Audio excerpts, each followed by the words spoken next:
Hi, welcome to Bad Movie Reviews.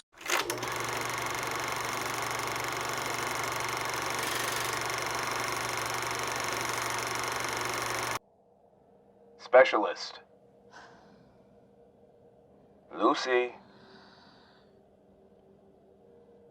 Time to wrap it up. We're going home. In Noah Hawley's feature directorial debut, Lucy in the Sky, Natalie Portman gives a compelling performance as Astronaut Lucy Cola in this loosely based on true events tale. Unfortunately, Portman is just about the film's soul-saving grace, as the drama has more style than substance. Its exploration of Lucy's midlife and existential crisis is good and made stronger thanks to Portman, but that's just not enough for it to fully take off. Inspired by the real events of former astronaut Lucy Novak, Portman's Lucy returns to Earth after nearly 2 weeks in space and begins to find everything, including her marriage to Dan Stevens' regular and nice guy Drew, lacking compared to the spectacle of outer space. Her need to get back in space pushes her to make several hasty choices that send her in a downward spiral quite fast. Portman delivers a great performance as Lucy, displaying the slow descent of her mental state quite well.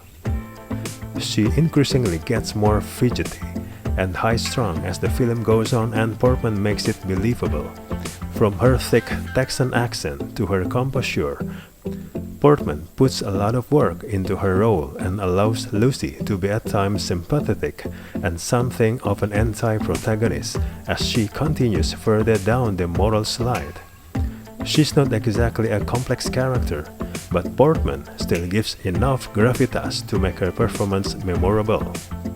Unfortunately, Portman's performance isn't enough to make this uneven film more of a success. The pacing feels off as the emotional investment with Lucy starts to wane before the halfway mark and the film doesn't fully recover. Not much really happens in the later half as the film breezes by some big moments that increase the stress to Lucy's life and mental state, never staying on one thing long enough to let audiences understand more of how that affected her.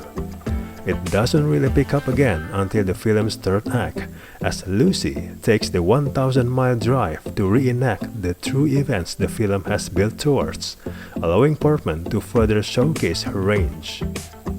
The film's exploration of its themes worked well enough for the most part, whereas the real Lucy Novak was compelled because of an affair and potential jealousy towards a romantic rival. Lucy in the Sky posits it was less about a love triangle and more complicated than that.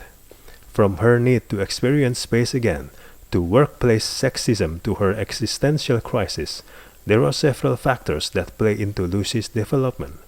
It's hard to say what exactly had the most effect on her, something that is both a positive and negative for the film as it reflects a real-life spiral a bit more, while also making it feel too scattered for audiences.